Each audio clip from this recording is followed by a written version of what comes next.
ഇന്നലെ എന്റെ Jaleswar parish, Saint Thomas church Jaleswar parish ആണ് ഇവിടെ ഒറീസയില് ബാലേശ്വർ ഡിസ്ട്രിക്റ്റിലുള്ള. ആ ആ അപ്പം എന്റെ കീഴിലുള്ള ഒരു ചെറിയ വില്ലേജ്, ഇവിടുന്ന് ഏകദേശം ഒരു 20 കിലോമീറ്റർ അകലെ ഒരു ചെറിയൊരു വില്ലേജില് അവരുടെ ഒരു വീട്ടിലെ ചരമവാർഷികത്തിനുള്ള ഒരു കുർബാന ചെല്ലാൻ വേണ്ടി പോവുമായിരുന്നു. ഓക്കെ. ഇന്നലെ മഴയൊക്കെ ആയത് കാരണം ഇച്ചിരി ലേറ്റ് ആയി. 5 മണി എന്നുള്ള 4 മണി എന്നുള്ള 5 മണിയായി, 5:30 അപ്പം ഞങ്ങൾ അവിടെ ചെല്ലുന്ന ഒരു 5:30, 6 മണിയൊക്കെയാണ്.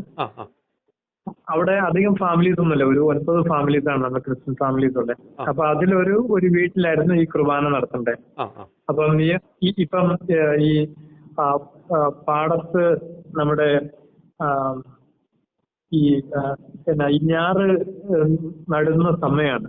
അപ്പം ഒത്തിരി ആൾക്കാർ ഇങ്ങനെ ഈ പാടത്തുനിന്ന് തിരിച്ചു വരുന്നത് തന്നെ 6-6:30 ഒക്കെ സമയമാകുമ്പോഴാണ്. അപ്പൊ ഇവർക്ക് വേണ്ടി എല്ലാം വെയിറ്റ് ചെയ്തിട്ട് കുർബാന തുടങ്ങിയത് ഒരു 7 മണിക്കാണ്. ഒരു 8 മണിയോടെ കുർബാന കഴിഞ്ഞ് അവർ നമുക്ക് ഫുഡൊക്കെ തയ്യാറാക്കിയിട്ടുണ്ടായിരുന്നു ആൾക്കാർക്കും നമുക്ക് എല്ലാവർക്കും വേണ്ടി. അങ്ങനെ ഫുഡ് എല്ലാം നമ്മൾ അവിടെ കഴിച്ചു.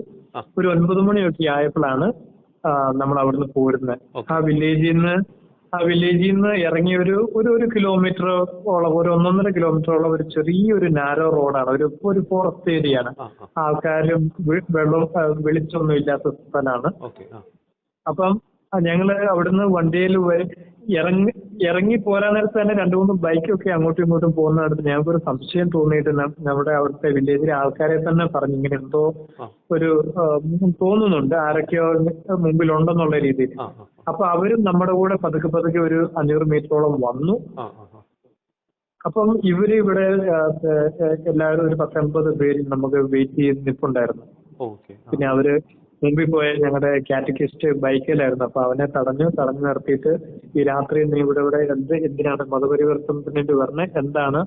അപ്പൊ ആള് പറഞ്ഞിങ്ങനെ, ഇവിടെ ക്രിസ്ത്യൻ ഫാമിലിയാണ്, അവർക്ക് പ്രാർത്ഥനയ്ക്ക് വന്നതാണ്, അവർക്ക് ഇവിടെ ചരമവാർഷികത്തിനുള്ള പ്രാർത്ഥനയായിരുന്നു, അവര് വിളിച്ചതാണ്. പക്ഷെ അവർ ഇതൊന്നും കേൾക്കാതെ രാത്രിയിൽ മതപരിവർത്തനം നടത്തുവാന്ന് പറഞ്ഞിട്ട് അടിക്കാൻ തുടങ്ങി. പിന്നെ ഞങ്ങളുടെ വണ്ടിയിൽ വന്നു, വണ്ടിയെല്ലാം തുറന്നു ഞങ്ങളെല്ലാം ഇറക്കി. അച്ഛന്മാരെയാണെങ്കിലും ഞങ്ങളെ ഒക്കെ ചെയ്തു. ഞങ്ങൾ ഡ്രൈവറിനോട്ട് അടിച്ചു. എന്റെയും ഡ്രൈവറിന്റെയും മൊബൈൽ അവരെടുത്തോണ്ട് പോയി. മറ്റേ കാറ്റഗിസ്റ്റിന്റെ ബൈക്ക് ആണെങ്കിലും അവർ നശിപ്പിച്ചു. അങ്ങനെ സിസ്റ്റേഴ്സിനെ ഞങ്ങൾ അന്നേരം അതിന്റെ ഇരുട്ടിക്കൂടെ ഒരു 2-3 ചേച്ചിമാരുടെ കൂടെ വില്ലേജിലേക്ക് ഓടിപ്പോക്കോളാൻ പറഞ്ഞ് അവരെ പറഞ്ഞു വിട്ടു. അത് കഴിഞ്ഞ് അവരുടെ കൂടെ തന്നെ മീഡിയാസും ഉണ്ടായിരുന്നു, അവരുടെ തന്നെ മീഡിയ. അപ്പൊ അവരും വന്ന് കുറെ ചോദ്യങ്ങളൊക്കെ ചോദിച്ചു. നിങ്ങളിങ്ങനെ മതപരിവർത്തനാണ്, ഇവിടെ ഹിന്ദുക്കളാണ്, എന്തിനാണ് ഇത് തന്നെ രാത്രിക്കൊക്കെ നിങ്ങളുടെ പ്രവർത്തനങ്ങളൊക്കെ എന്നൊക്കെ പറഞ്ഞുകൊണ്ട്. പിന്നെ ഒരു 35-40 മിനിറ്റ് കഴിഞ്ഞപ്പോ ഒരു 30 മിനിറ്റിനകത്ത് പോലീസ് അവിടെ വന്നു. പോലീസ് വന്നപ്പം പിന്നെ കുറെ അടിക്കുകയും കുത്തുകയൊക്കെ ചെയ്തുകൊണ്ടിരുന്ന ആൾക്കാരൊക്കെ അങ്ങ് മാറി, അവരങ്ങ് പോയി. അവരുടെയൊക്കെ കയ്യിലായിരുന്നു ഞങ്ങളുടെ മൊബൈലൊക്കെ. പിന്നെ ഒരു 20-25 പേര് ബാക്കിയുള്ളായിരുന്നു. പോലീസുകാര് വർത്താനൊക്കെ പറഞ്ഞ് എന്താ ഇഷ്യൂ എന്നൊക്കെ ചോദിച്ചു. 2 സൈഡിലും ഞങ്ങളുടെ ആൾക്കാരെ, വില്ലേജിലെ ആൾക്കാരോടും ചോദിച്ചു, നിങ്ങൾ എങ്ങനെയാണ് ക്രിസ്ത്യൻ ആയത്, നിങ്ങളുടെ ആധാർ കാർഡിൽ അതിന് ക്രിസ്ത്യൻ എഴുതിയിട്ടുണ്ടോ, നിങ്ങൾ ആദിവാസികളെല്ലാം ഹിന്ദുക്കളല്ല എന്നൊക്കെ ചോദിച്ചു. പിന്നെ ആ പോലീസുകാർ 1-2 പേരും നമുക്ക് സപ്പോർട്ട് ചെയ്യാൻ അച്ഛന്മാരെ സ്റ്റേഷനൊക്കെ അറിയാവുന്ന ആൾക്കാരും ഉണ്ടായിരുന്നു. അങ്ങനെ അവര് പിന്നെ അവരുടെ മുമ്പ് വെച്ച് വണ്ടിയിലേക്ക് ഇരുന്ന് സ്റ്റേഷനിലേക്ക് പോകാന്ന് പറഞ്ഞിട്ട് ഞങ്ങള് വണ്ടിയിൽ കയറ്റി ഇരുത്തി. ഞങ്ങളുടെ തന്നെ വണ്ടി അവർ എക്സ്പോർട്ട് ചെയ്തു. പുറത്ത് വന്ന് ഹൈവേയിൽ എത്തിയപ്പോ അവര് പിന്നെ വണ്ടി നിർത്തിയിട്ട് ഞങ്ങളോട് ഞങ്ങളുടെ പേരും ഫോൺ നമ്പറൊക്കെ മേടിച്ചു കഴിഞ്ഞിട്ട് ഞങ്ങളോട് പൊക്കോളാൻ പറഞ്ഞു. എത്ര പേരുണ്ടായിരുന്നു നമ്മൾ ഈ ആക്രമിക്കാൻ വന്നവർ?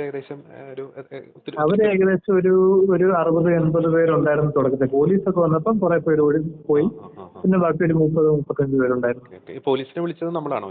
നമ്മുടെ സൈഡിൽ നിന്നാണോ പോലീസിനെ വിളിച്ചത്? നമ്മുടെ അത് ആരാന്ന് കറക്റ്റായിട്ട് ഞങ്ങൾക്ക് അറിയത്തില്ല. അവര് തന്നെയാണെന്നാണ് പറയുന്നത്. കാരണം അവര് സാധാരണ അവരുടെ സ്റ്റൈൽ അതാണ്. നമുക്ക് അവര് പിടിച്ച് അടിക്കുകയൊക്കെ ചെയ്ത് കഴിഞ്ഞിട്ട് പോലീസിനെ വിളിച്ചിട്ട് പോലീസിനെ കൊണ്ട് അറസ്റ്റ് ചെയ്യിപ്പിച്ചോണ്ട് പോവുക. ഇതിപ്പം ഏത് പ്രവർത്തകരാണെന്ന് നമുക്ക് ഐഡന്റിഫൈ ചെയ്യാൻ പറ്റിയിട്ടുണ്ടോ?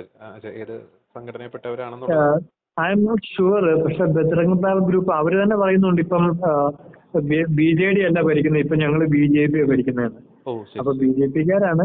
പിന്നെ അതിനകത്ത് ഈ എല്ലാരും പറയുന്ന ബജറംഗ് ദൾ ഗ്രൂപ്പാണ് ഇങ്ങനെ ഇതിനു വേണ്ടി തന്നെയായിട്ട്. കാരണം വന്ന ആൾക്കാരൊക്കെ ആ വില്ലേജിലും അടുത്ത വില്ലേജിലൊക്കെ അവരൊക്കെ വേറെ വേറെ അകലെന്നുള്ള വില്ലേജിൽ നിന്നുള്ള ആൾക്കാരൊക്കെ ആയിരുന്നു. അപ്പൊ ഇത്രയും പെട്ടെന്ന് അവരെയൊക്കെ വിളിച്ച് അവരൊക്കെ ബൈക്കിന് അത്ര ദൂരെ നിന്നൊക്കെ ഒത്തുകൂടി അതൊരു പ്രീ പ്ലാൻഡ് ഒരു അറ്റാക്ക് ആയിരുന്നു. വർക്കായിരുന്നെന്നാണ് ഞങ്ങൾക്ക് തോന്നുന്നത്. നമ്മൾ പരാതി കൊടുത്തിട്ടുണ്ടോ വെച്ചാൽ നമ്മള് പോലീസിൽ പരാതി? നമ്മൾ പരാതി കൊടുത്തിട്ടില്ല. ഓക്കെ. ഇപ്പൊ ഹോസ്പിറ്റലാണോ? നമ്മുടെ പരിക്ക് തീവ്രത എത്രത്തോളം ഉണ്ട് വെച്ചാൽ നമുക്ക്? ഇല്ല, അങ്ങനെ ഞങ്ങൾക്ക് അധികം പരിക്കൊന്നുമില്ല. അവരുടെ കൈ വടിയും എന്തൊന്നും ഇല്ലായിരുന്നു. അടിച്ചൊക്കെ വെറും കൈ കൊണ്ടാണ്. അത് കാരണം തന്നെ അധികം പരിക്കുകളൊന്നും ഇല്ല. ഞങ്ങളുടെ കാറ്റഗിസ്റ്റ് പുള്ളിയുടെ ഷർട്ടൊക്കെ വലിച്ചു കീറി അവര് കുറച്ച് ആൾക്കും ഇന്ന് കുഴപ്പമൊന്നുമില്ല. ആളെന്റെ അടുത്ത് വന്നായിരുന്നു. അങ്ങനെ ഹോസ്പിറ്റലൈസ് ചെയ്യാനുള്ള പരിക്കൊന്നും ആർക്കും ഇല്ല. സിസ്റ്റേഴ്സ് എല്ലാം സേഫ് ആണല്ലോ അല്ലേ? സിസ്റ്റേഴ്സ് എല്ലാം സേഫ് ആണ്. അച്ഛന്റെ കൂടെ ഉണ്ടായിരുന്ന അച്ഛന്റെ പേര് കൂടി ഒന്ന് പറയാമോ? നമ്മുടെ കൂടെ ഉണ്ടായിരുന്ന അച്ഛന്റെ മലയാളി വൈദികൻ തന്നെയല്ലേ? അതെ, ഫാദർ ജോജോ വൈദിക്കാരനാണ്. തൃശ്ശൂർ. എന്റെ പാലാ ഡയസിസ് ആണ്, ജയഗിരി പാരീസ്. അതെ. Okay sir.